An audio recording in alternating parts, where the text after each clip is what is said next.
इस कार्यक्रम के पुण्यार्जक हैं श्री राजेंद्र प्रसाद जैन, श्रीमती ममता जैन, सुपुत्र श्री प्रशांत जैन, श्रीमती दिव्या जैन, भरत जैन, पारस जैन, सपरिवार। भौवीराङ्कुरजनना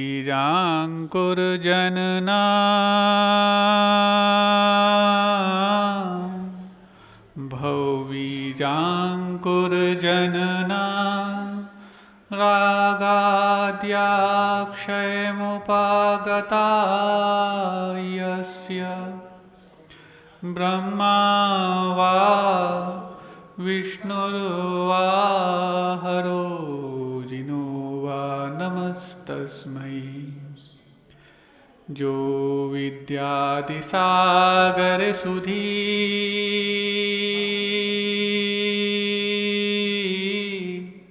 जो विद्यादिसागर सुधी गुरु हैं हितैषी शुद्धात्म में निरत नित्य हितोपदेशी।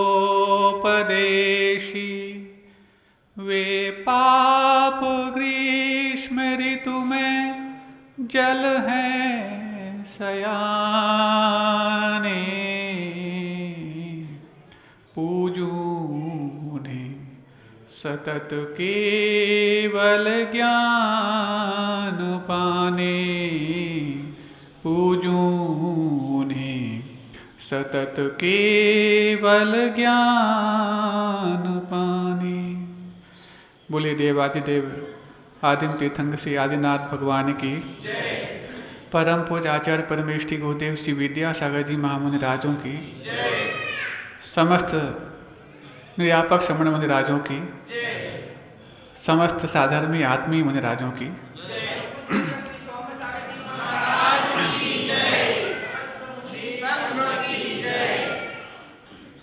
अध्यात्म और व्यवहार ये ऐसे दो पक्ष हैं जब ये आपस में एक होकर के चलते हैं तो अध्यात्म के विकास में कारण बनते हैं और व्यवहार कुशलता में भी कारण बनते हैं। लेकिन जब अध्यात्म को अलग खींचा जाए और व्यवहार को अलग रूप दिया जाए तो न अध्यात्म ठहरता है और न व्यवहार माना जाता है। अभी आपने महाराज के मुख से व्यवहार अध्यात्म पक्ष की बात सुनी। इसी बीच में एक बात और आई खरपतवार की। थोड़ा सा उसमें और मैं प्रकाश डालने का प्रयास करता हूँ। मनुष्य का दिमाग खाली खेत की तरह है। जब उसमें गेहूँ बोए जाते तब गेहूँ मिलते हैं। बाहर जो लोग खड़े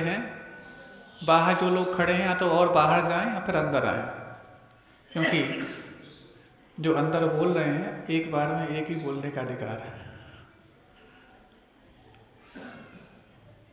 तो मनुष्य का दिमाग खाली खेत की तरह है।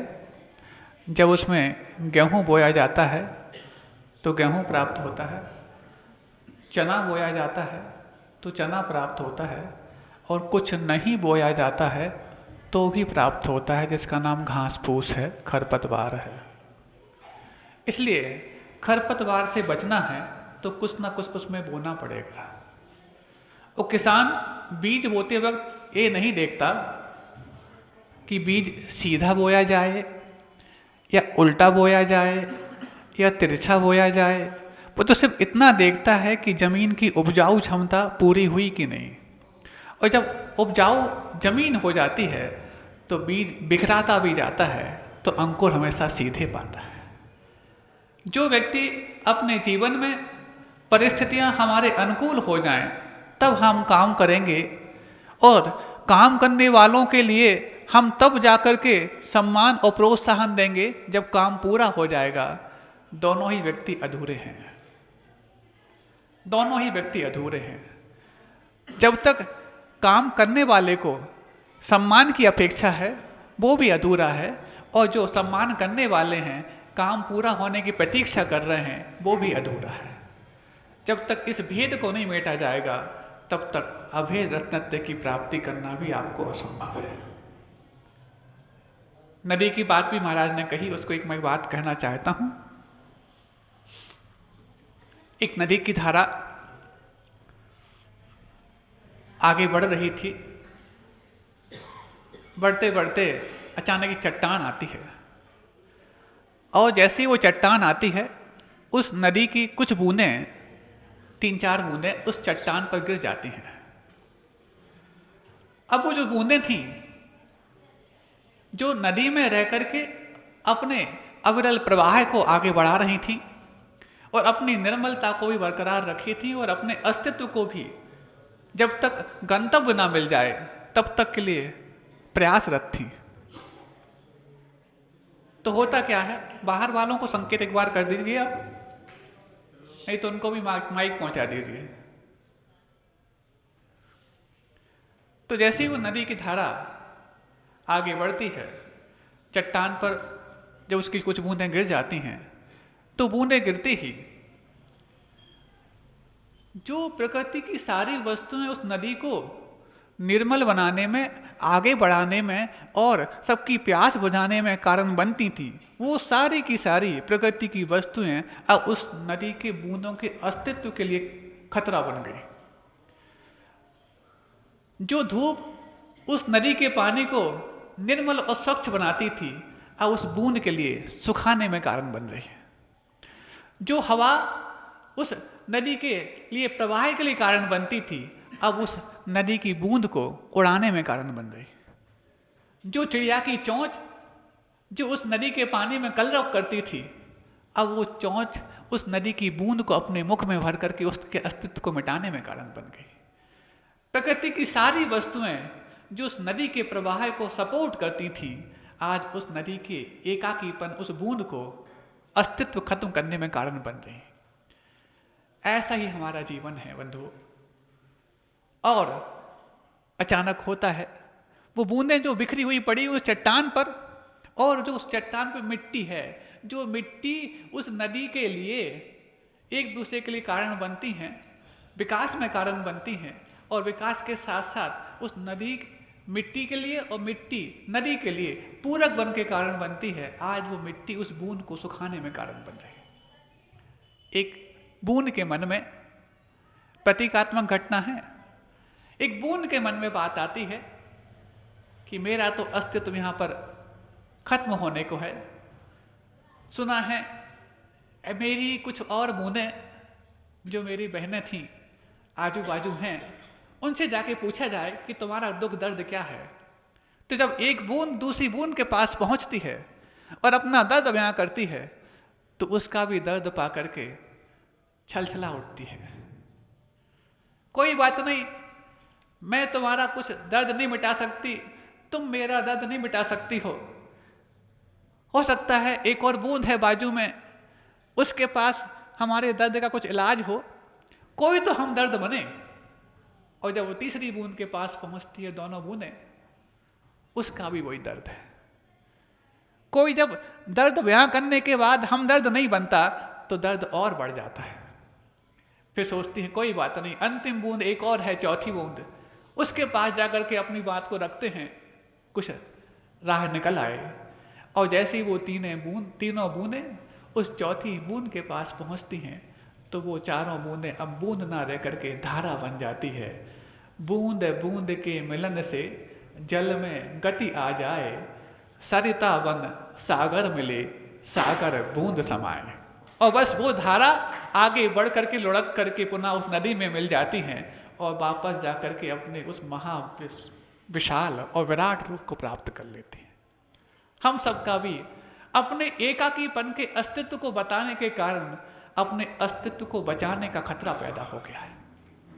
हर व्यक्ति अपने उस मान कसाय को लेकर के अपने एकाकीपन को बहुत बड़ा चढ़ा के प्रस्तुत करना चाहता है, लेकिन ये भूल जाता है एकाकी होने में तुम्हारा अस्तित्व बिंदु के समान हो जाता है, और एक साथ रहने में तुम्हारा अस्तित्व सिंधु के समान हो जाता है। तुम क्या पाना चाहते हो और कैसे पाना चाहते हो और क्यों पाना चाहते हो, पहले ये प्रश्न तो अपने आप से कर लो।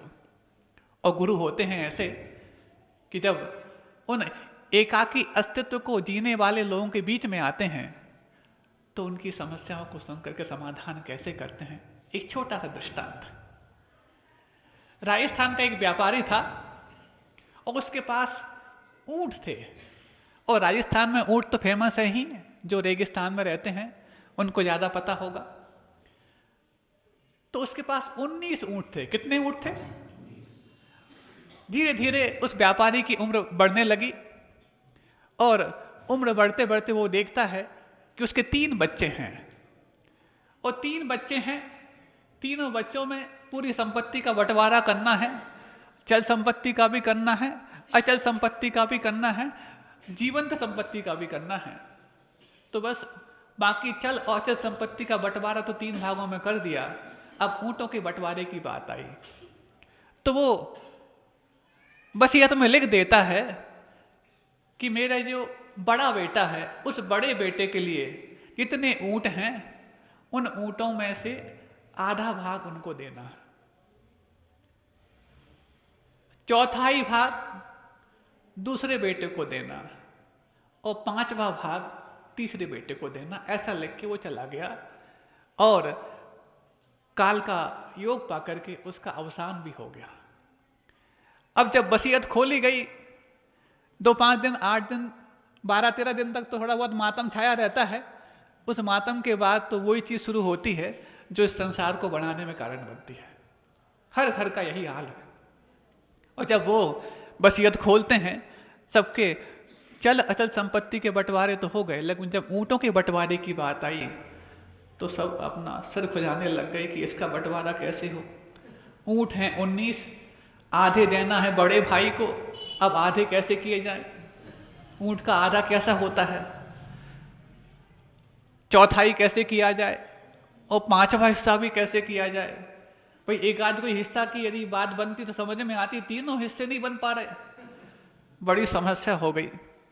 अचानक वहां से एक संत गुजरते हैं और संत के सामने अपनी समस्या को लेकर तीनों भाई पहुंच जाते हैं।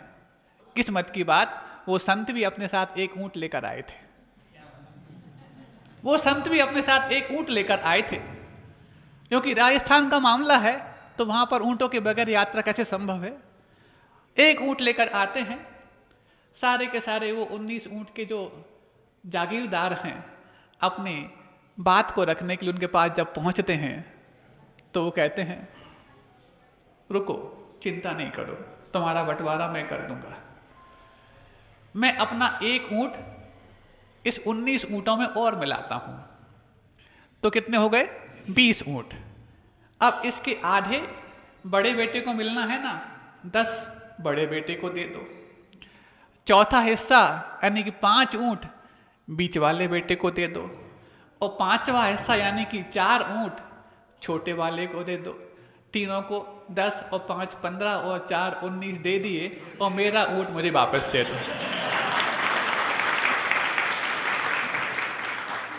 गुरु ऐसे ही होते हैं, अपना कीमती समय उस ऊंट के माफिक आप लोगों के बीच में रखते हैं, और आप लोगों के बीच में रख करके आपकी समस्याओं को सुन करके वो समाधान करके कहते हैं, मेरा ऊंट मुझे वापस दे दो, मुझे अब आगे बढ़ना है।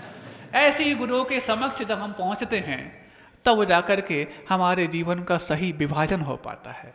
वहाँ पर तो ऊँटों के विभाजन की बात थी बंधुओं, लेकिन यहाँ पर जीवन के विभाजन की बात है। और यदि व्यक्ति अपने जीवन का सही विभाजन नहीं कर पाया तो उसने कभी अपने जीवन को जीना जाना है, ये मैं नहीं कह सकता। जीना ना जाना तो फिर मृत्यु का सुख कैसे जानोगे? जब जीना नहीं सीख पाए हम तो मृत्यु महोत्सव की बात और समाधि मरण की बात जो हम गाते रहते हैं कैसे प्राप्त होगी? सोचो, उस व्यक्ति के जीवन में समाधि बहुत कोसों दूर है जिस जीवन में जीवन की बात नहीं आई। महाराज हम तो जीवन अच्छे से जीना चाहते हैं, तब तो जाकर के अपने अधिकार को लड़ने की बात कहते हैं। देने वाला देने से पहले ये नहीं देखता कि आपके अधिकार क्या हैं, वो तो ये देखता है कि आपकी आशाएं क्या हैं।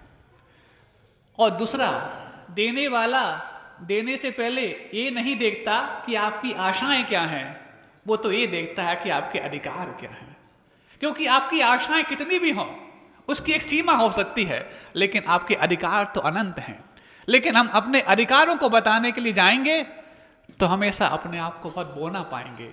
हम अपने कर्तव्यों को और दायित्वों को इस भली भांति निभाएं ताकि सामने वाला आपके सामने कहे कि तुम तो इसके अधिकारी हो, तुम्हारे दायित्व और कर्तव्य ने इतना बड़ा आपका परिचय दे डाला है कि तुम्हारे अधिकारों के लिए हम सब सामने प्रस्तुत हो गए हैं।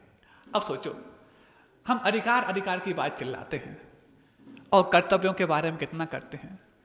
वो व्यक्ति जो समय का दान कर रहा है, जो कार्य करता है, उस कार्यकर्ता के लिए यदि आप लोगों का प्रोत्साहन नहीं है, चूक हो जाती हैं, गलतियां हो जाती हैं, और यदि आप उन गलतियों को उजागर कर रहे हो तो आपसे बड़ी चूक और गलती दुनिया में कोई दूसरा नहीं कर रहा है। आप लोग उनका हौसला अफजाई करके, गलतियां किससे नहीं होती, भगवान बनने तक सबसे गलतियां होने वाली हैं। एक बहुत अच्छी बात मैं आपसे कह दूं, एक व्यक्ति है जो ये कह रहा है कि मैं दुनिया का सबसे अच्छा व्यक्ति हूं, और दूसरा ये भी कह रहा है कि मैं गलतियां भी बहुत करता हूं। अब ये दोनों बातें कैसे संभव है? वो ये भी कह रहा है कि मैं बहुत अच्छा व्यक्ति हूं और साथ में ये भी कह रहा है कि मैं गलतियां भी बहुत करता हूं। ये दोनों बातों का तीसरी बात में समाधान हो जाता है। वो जब ये कहता है कि मैं सबसे अच्छा व्यक्ति हूं और ये भी कहता है कि गलतियां भी बहुत करता हूं, लेकिन तीसरी बात कहता है कि मैं कोई भी गलती रिपीट नहीं करता। इस कार्यक्रम के पुण्यार्जक थे श्री राजेंद्र प्रसाद जैन, श्रीमती ममता जैन, सुपुत्र श्री प्रशांत जैन, श्रीमती दिव्या जैन, भरत जैन, पारस जैन, सपरिवार।